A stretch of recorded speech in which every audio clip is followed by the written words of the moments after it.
Hey, what's up everybody? This is Aro Cable, and for today's video, we're gonna be talking about the Moza Mini MX, a foldable smartphone gimbal. We're gonna have a quick review, guys. So tara, samahan nyo ako. I-unbox natin.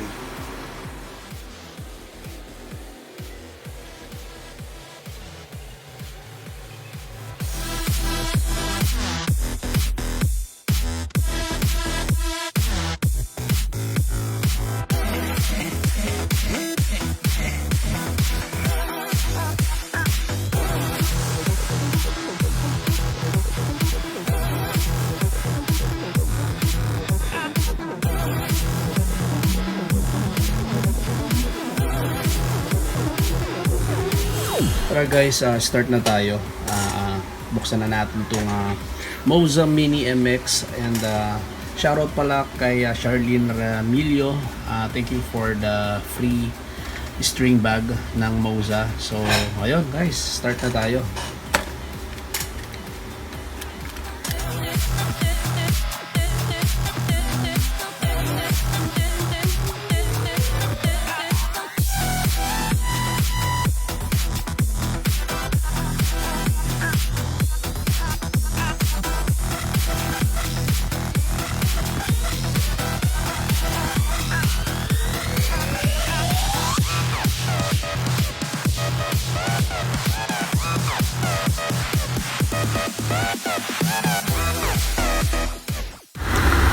Ayun guys, may kasama siyang manual, of course, saka yung card para dun sa barcode para mag-register. Wow guys, here's the Moza Mini MX cellphone gimbal. What's in the box guys? Let's see. Alright, may kasama siyang charging cable and yung wrist strap. So may kasama siyang wrist strap. And alright, here we go. Ayan guys, ang ating palm size na Moza Mini MX. Wow, very compact, and the quality is there.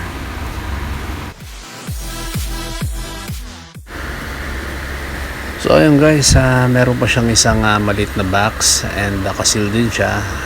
Napakaganda ng packaging nitong Moza Mini MX. So alisin natin yung pagka-sealed. And oh yeah, may kasama siyang pouch. Wow! Para dun sa ating unit. And sa loob ng box ay meron siyang yung mini tripod guys. Ang ganda ng quality, yung texture ng ating unit at saka nitong tripod ay napakalinis at maganda.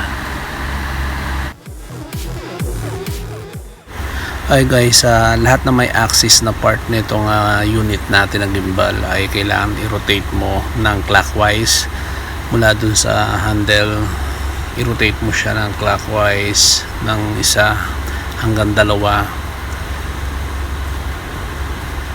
para mapwesto siya doon sa pagka-unlock niya.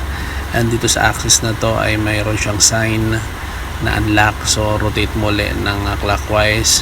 And even dito sa may holder ay kailangan mo rin siyang i-rotate ng clockwise para ma-unlock. Ayan guys, so unlock na siya, and actually ready na siya gamitin. So pwede natin i-test guys. Ito guys, pwede na rin natin ikabit yung mini tripod, and optional siya kung gagamitin mo siya para ilagay doon sa mga flat surface, ay pwede mo siyang gamitin guys. So ayan, pwede natin siyang i-test.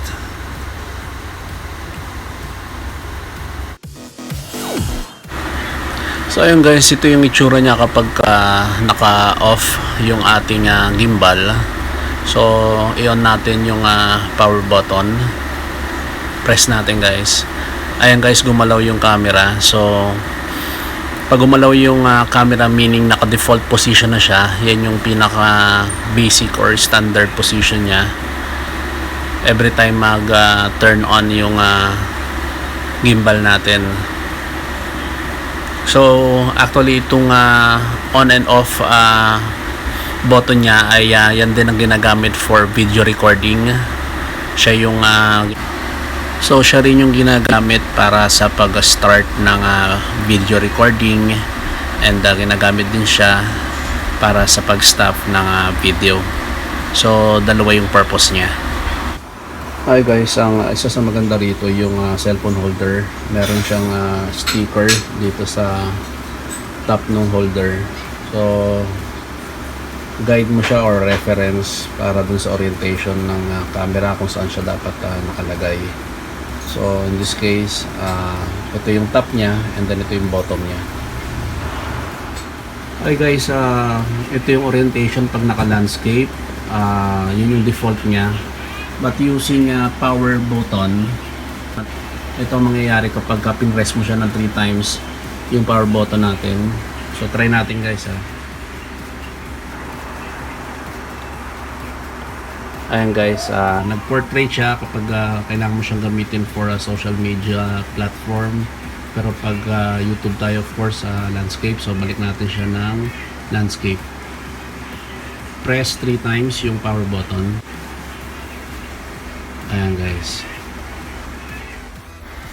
Guys, ito naman yung joystick. So meron siyang left and right, yan yung pan. So pwede siya up to 340 degrees. So ito yung tilt na pwede mo siya hanggang 140 degrees. So pwede mo siya i-tilt, and pwede mo siyang focus ng left and right, yan yung pan up to 340 degrees. Pwede mo siyang ibalik. So ayan guys, itong feature na to guys ay napakaganda, at pwede kang kumuha o mag-shoot ng paikot, and then pwede mo siyang ibalik sa default position niya using trigger dun sa bottom ng handle. May trigger dyan. Press mo lang siya 2 times, and then babalik siya sa default position.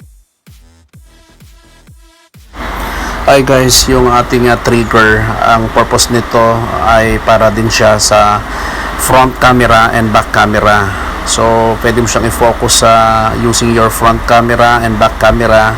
So you need to press 3 times yung ating trigger, and 3 times din para bumalik doon sa front camera. So yan yung purpose niya guys. Ayan guys, download tayo ng Moza Genie app para doon sa ating gimbal. So ayan guys, download natin. So downloading na siya guys, and few minutes ay pwede na natin gamitin ang app.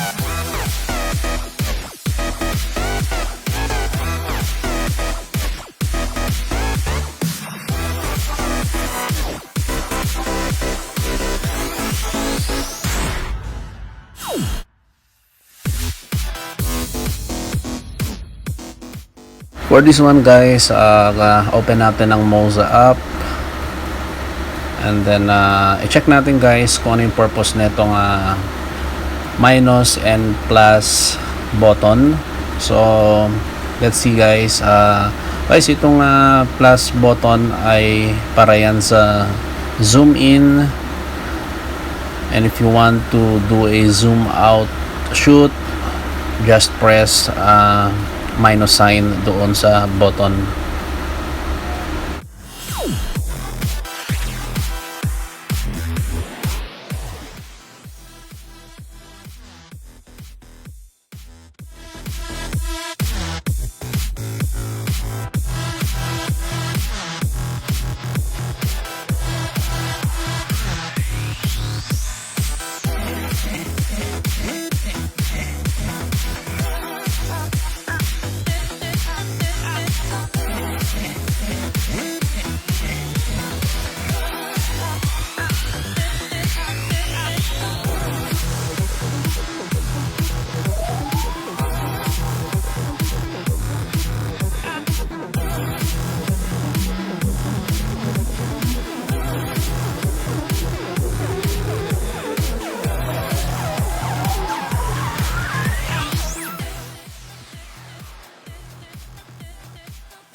This one guys, tinest natin yung face recognition feature nitong Moza Genie app. So ayun guys, sinelect lang natin yung pinaka face natin nung square na green. So sa ngayon guys ay tinetest natin na nare-recognize ng app yung ating mukha. So kahit anong position na gawin natin, pumunta tayo sa kaliwa, sa kanan, ang taas, ang baba, ay sumusunod guys yung ating mobile phone using mini MX.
So ayun guys, I hope may natutunan kayo sa video na ito. At kung nag-enjoy kayo, ay please don't forget to subscribe and hit the bell button para ma-notify kayo on my next video. At marami pa tayong i-upload na videos regarding sa mga current events, technical support, reviews, and other DIY projects na ginagawa ni Republic Vlog TV. Bye-bye! Thanks for watching guys!